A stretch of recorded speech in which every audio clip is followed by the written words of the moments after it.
बहुत सिंपल सी बात है। जो देखो अब किन्हीं के 120 आ रहे होंगे, कोई उससे सेटिस्फाइड नहीं होगा, कोई 100 है, जैसे एक बोल रहा है 100 नॉट इनफ, ये वो।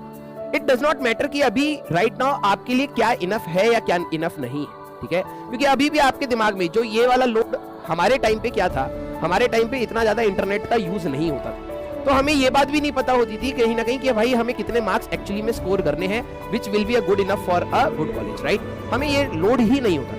और जब ये लोड होता नहीं था ना, तो हमारी सारी की सारी एनर्जी कहाँ जाती थी? सिर्फ प्रिपरेशन के मोड पर, कि भाई जो हमने पढ़ा है उसके आंसर आ रहे हैं या नहीं आ रहे। एग्जाम में मैंने अगर 4-5 क्वेश्चन गलत किए तो क्या उसको मैं एनालाइज कर रहा हूँ या नहीं कर रहा हूँ, ये सारी चीजों पर हमारी एनर्जी कहीं ना कहीं पूरी जाती थी। अब बात क्या है कि मार्केट में पूरा रायता फैला पड़ा है कि भाई इस पे ये, इस पे वो, उस पे ये मिलेगा, इस पे ये नहीं मिलेगा, और आपका एक इंटरेस्ट कि मुझे को कंप्यूटर साइंस चाहिए या ये चाहिए वो चाहिए, वो अब आपके लिए बन चुका है बर्डन। जो आपने 2 साल ये उपज करी है वो कहीं ना कहीं अब बन जाता है बर्डन।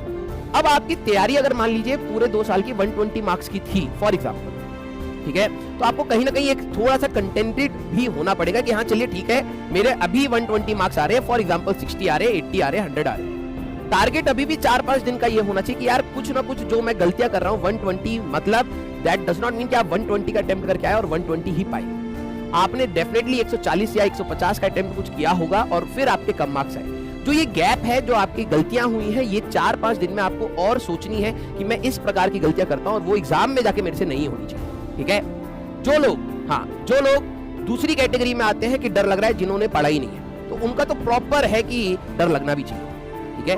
उनका प्रॉपर है भी कि डर लगना भी चाहिए था, क्योंकि आपको जो समय मिला था वो आपने कहीं ना कहीं बर्बाद कर दिया, और ये हर बार होता है। अभी आपके एग्जाम्स जैसे खत्म होंगे, फिर से आपको जब मौका मिलेगा सेकंड अटेम्प्ट के लिए, आपका जो नेचर बन जाता है 2 साल का, वो आप फिर से दोहराने लगते हैं, क्योंकि आप उस तरीके से बाउंड हो चुके हैं काम करने के लिए, राइट? तो जब तक आप अपने वर्किंग एथिक्स को नहीं समझेंगे, पढ़ने के एथिक्स को नहीं समझेंगे, डिसिप्लिन, कंसिस्टेंसी, बेसिक चीजों को नहीं समझेंगे, तो वो आपके साथ प्रॉब्लम हमेशा रहेगी, ठीक है? तो मैं आप सभी लोगों को बोल रहा हूं कि जो आपके ये 3-4 दिन है, इसको किस तरीके से प्लान करना है। कोई बहुत बड़ा लोड नहीं लेना, ठीक है भाई? मैं आप अभी जो जिस बच्चे से मिला था, मैंने उसको भी ये बात बोली थी, वो कह रहा था सर मेरा मन ही नहीं कर रहा। मैंने कहा कि भाई 8 महीने बाद ना आप ये रिग्रेट करोगे कि आपने 3 महीने इस एटीट्यूड से पढ़ाई करी कि मन ही नहीं कर रहा, ठीक है?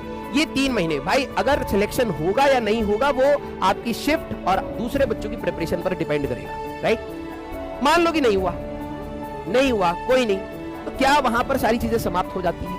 नहीं, वहां से भी आपको एक मौका मिलता है। लेकिन बात यह है कि अगर वो मौका आपको और अच्छा करना है तो अभी आपको उसके लिए मेहनत करनी पड़ेगी, समझ रहे हैं?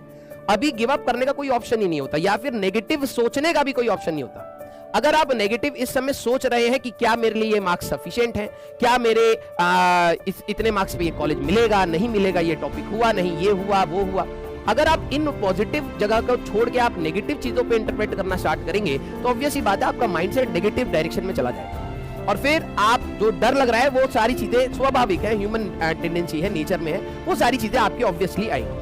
आपका एक पॉजिटिव आउटलुक होना बहुत जरूरी है कि आपने जो चीज पढ़ी है कम से कम उस पर तो गर्व करिए, राइट? जो चीज आप सही कर रहे हैं कम से कम उस पर गर्व करिए, और जो चीज आपसे गलत हो रही है उसके अंदर अपना स्वभाव ऐसा रखिए कि हाँ यार कि मैं यहाँ से कुछ सीखूं, ठीक है? क्लियर? यस। 11th रिकॉल तब होगा बेटा जब आप 11th को अच्छे से रिवाइज करेंगे, सिंपल सी बात ये है। अगर आपने, ध्यान से सुनना, अगर आपने अच्छे से नहीं पढ़ा होगा तो कहीं ना कहीं दिक्कत आएंगी, लेकिन वही बात है, अब आप उस पर रोना चाहते हैं या पढ़ना चाहते हैं, वो आपका डिसीजन। मैं हमेशा कहता हूँ येस और नो का डिसीजन आपका हो।